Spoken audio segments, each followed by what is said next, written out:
Now we're going to spend a little bit of time talking about actual real-life electrochemical cells, which we call batteries.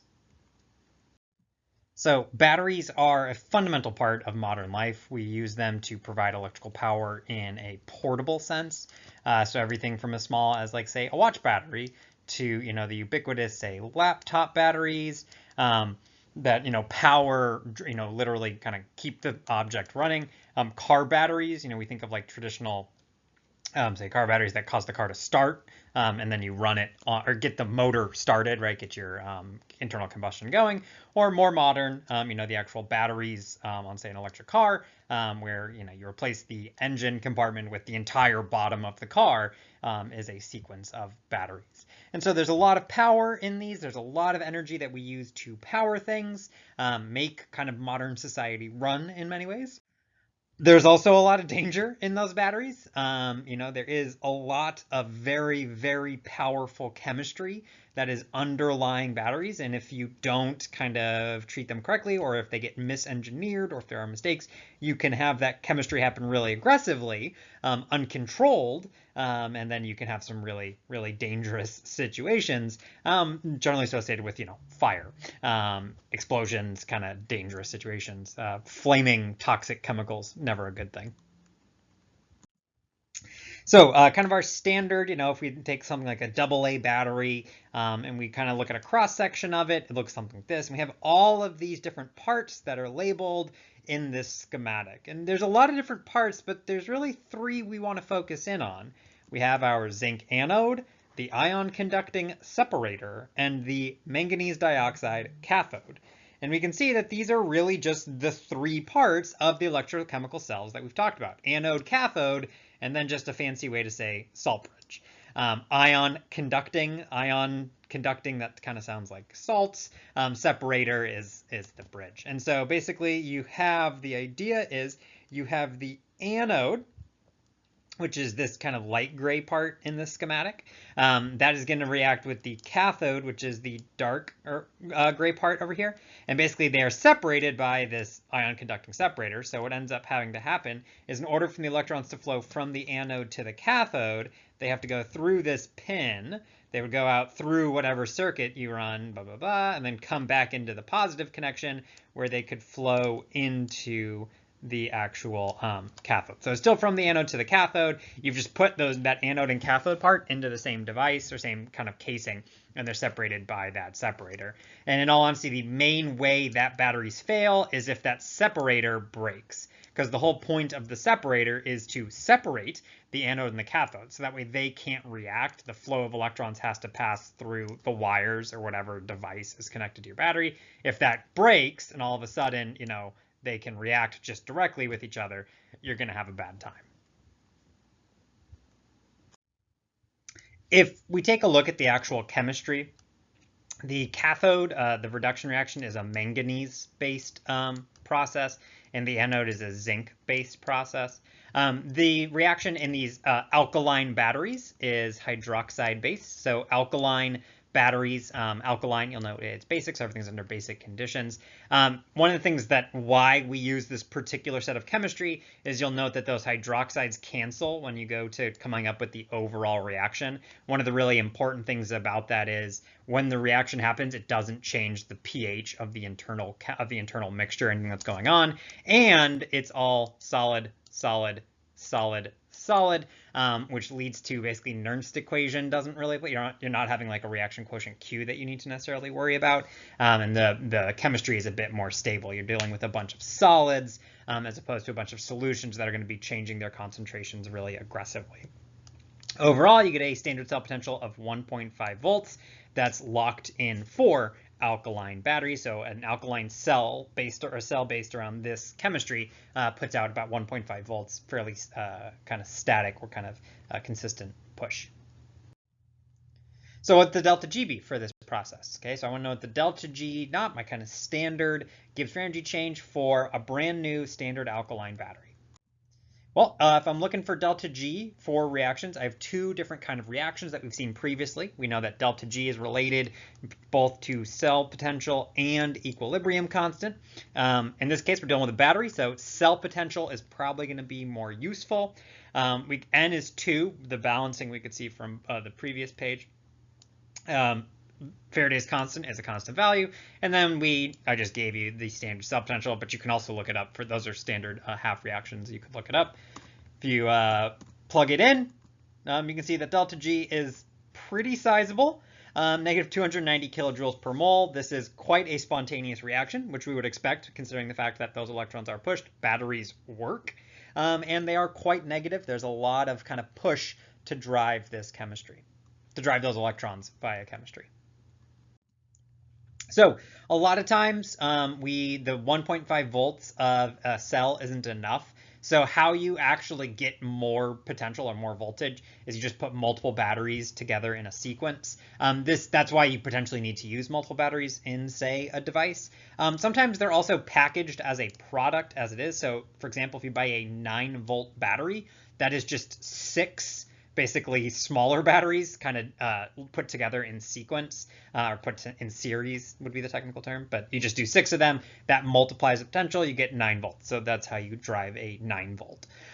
These potentials of these cells will still decrease as the reaction progresses. That's what the Nernst equation says always happens. Your potential always goes down. And so that potential starts to fall. So the thing is, in order for a battery to kind of, quote, die, the potential doesn't have to drop to 0 volts. It just has to drop too low to push electrons through your device. So for most applications of alkaline battery, when it dies, there's about 1.3 volts of potential that is still pushing. So the battery still has chemistry. There's still a push for electrons to flow, just not enough for your particular application. What this corresponds to is 99.9999% of reactants are consumed. So you really are exhausting the chemistry in there. Almost all the reactants are gone, but there is still a lot there. This also kind of goes to show why you shouldn't throw batteries away in the garbage, because there's still a lot of chemistry to be had there. There's still a lot of chemical reactions that can still occur. There's still a lot of nasty chemicals that are inside there that are driving that chemistry. Another very common type of battery is the lead-acid battery. So first off, different by being an acid battery. So all this chemistry is happening under acid conditions, and it's based all around lead. So anode, we go from lead to lead 2. And in the cathode, we're going from lead plus 4 down to lead plus 2. And it's all happening in basically a sulfuric acid solution. So the overall chemistry we can see right here, lead basically reacting with itself, and the overall cell potential is about 2 volts. So you will note that this does change the pH, because you'd be reacting acid basically in the process of doing this. So there is, you'd have a ton of acid when you use these batteries to prevent that change. So these are car batteries, is the application of lead-acid batteries, the battery of any car, that not just electric cars, but even a standard combustion engine to get the car going. And one of the biggest kind of reasons why we use lead-acid batteries in this context is that because the anode and cathode, you'll note everything is, again, it's solids, solids, and solids that are actually doing the chemistry. None of that stuff is dissolved in solution, and lead ions are actually really insoluble. The KSP is really low for all these lead salts that you're looking at. And so you can basically get multiple cells packed into one battery casing at a time. So in a given battery, there's going to be 6 cells basically linked together. So this would be one kind of component where you have all these plates for your anode and cathode, and there would be basically 1, 2, 3, so on and so on. They're all linked together with just basically the only thing that's linking between the different compartments is a wire or is an electrical contact. Each one, there is kind of this contained chemistry within each of those cells. So if you were to say cut open a real battery, I would not encourage you. I would never, ever recommend cutting open a car battery, because not only is there a bunch of lead inside the car battery, but you also had to drain a bunch of concentrated sulfuric acid out of this. Your newspaper isn't going to do that great, so don't ever do this. But if you were to cut it open, you would see something like this, where you have basically each compartment would be a 2-volt battery or a 2-volt cell, and you can see there are 6 of them. Overall, you get 12 volts, quite a bit of potential that you are pushing with this battery. Another major reason why we use lead acid batteries in the context of, say, starting a car is because they're what are called secondary batteries, which is just a fancy way to say rechargeable. So after you basically, the anode and the cathode react, you lose your reactants. What you can do is if you basically just push electrons the opposite direction than the spontaneous direction, you can just make that original kind of reactants come back. You can kind of form whatever the initial reactants were. And so that means you basically have reactant, they become product. You can basically push back to regain some of that original reactant. So that's why we use secondary batteries in the context of starting a car. Once your engine is running, you can kind of use the power from the engine or the energy from burning gasoline to basically recharge the battery. A primary battery is something like a standard zinc manganese alkaline battery. Those once the reactants react, they're done. They can't be regained. This idea of whether or not a cell can be reversed is almost entirely a kinetics issue. It's not really the equilibrium. We know it can. You should be able to always go backwards, but it's basically a kinetic problem that like the atoms aren't touching correctly, or they've been changed in a certain way that they really can't undo those changes. So a standard alkaline battery is there are kind of rechargeable alkaline style batteries, nickel cadmium batteries that you can buy that you can then recharge, but they need like their own kind of device. It costs a little more. Some people think they don't work as well. So that's why we don't really use them as much as say the standard Duracell alkaline batteries or Energizer. No product, no product placements here.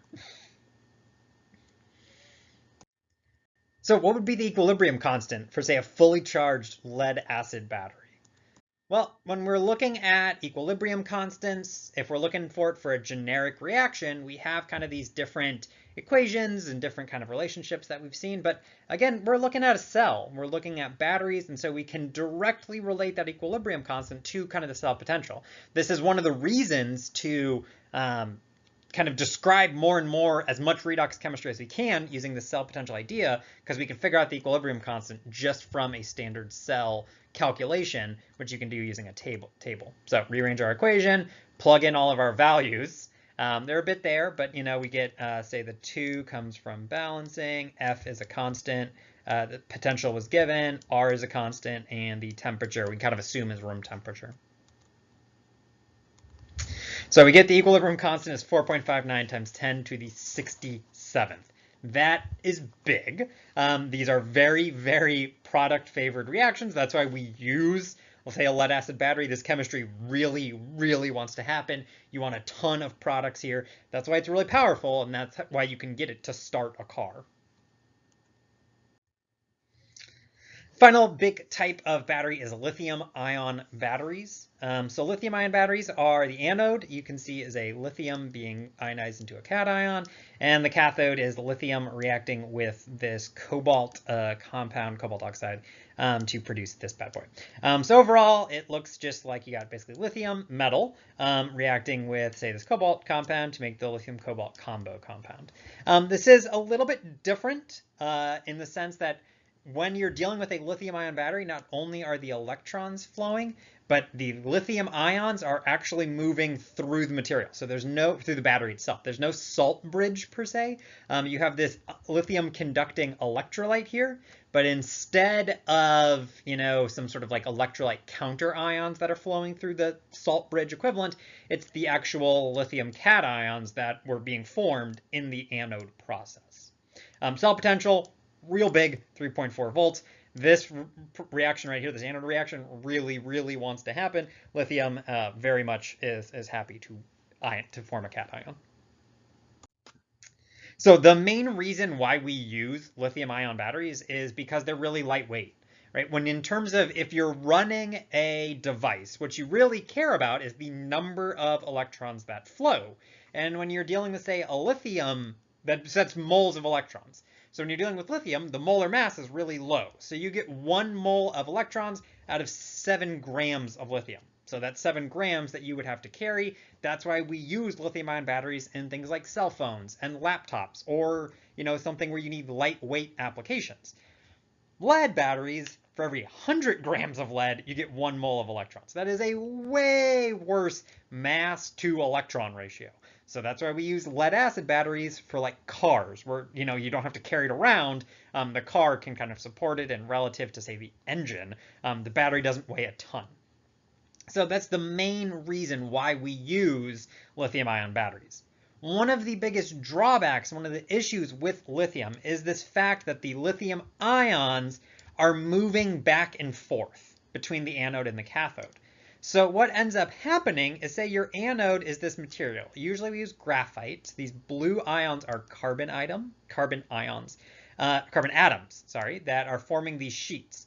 And basically you have these lithium ions, and as the kind of battery runs, these lithium ions will literally move across the material and go to the cathode. That would lead to something like this sort of open space, which would inhibit the kind of stability of this anode. As you start to lose lithium cations, it gets more and more unstable, kind of something like, say, a Jenga tower, right? It becomes more and more unstable. It is more and more likely that your anode or cathode will collapse under this and isn't going to be that stable. One of the things that means is you don't use the Nernst equation here, you use a related idea, but it basically is the same idea that as you start to discharge the battery, it dies off really fast. So yes, it may be 3.4 volts under standard cell conditions, but as you start to discharge, that voltage can drop really, really fast. And so you would need to, say, use a lot of lithium, or have a really, to really get that potential at a high level for an extended period of time to have an actual usable battery for a while. The other big issue is that there is pure lithium metal in this anode. We said that the whole reason why there's this really high potential here is that pure lithium metal is pretty happy to react and become lithium plus. If your lithium ion battery breaks and that lithium solid, that lithium metal, is exposed to air, it's going to light on fire. So lithium ion batteries, kind of when they first started to reach kind of widespread usage around 2000, you had some issues, say in 2000, 2005-ish, with, say, laptops lighting on fire, because the engineering, the design of that sort of protective casing around the lithium wasn't necessarily fully up to par for some of the lower, kind of more economy versions of these batteries, and you started to have issues. That's why there's regulations on, say, putting a lithium ion battery on a plane. It is, a kind of something we need to be very mindful of. They are potentially a hazard that we want to deal with. They have a lot of utility, and they have a ton of applications that are very, very, very useful. But if you break that casing, you're going to have some problems. Lithium metal is not a good thing you want to be messing around with. Batteries done. This is halfway through this set of videos. Still looking for questions on participation 1114. See you in the next video.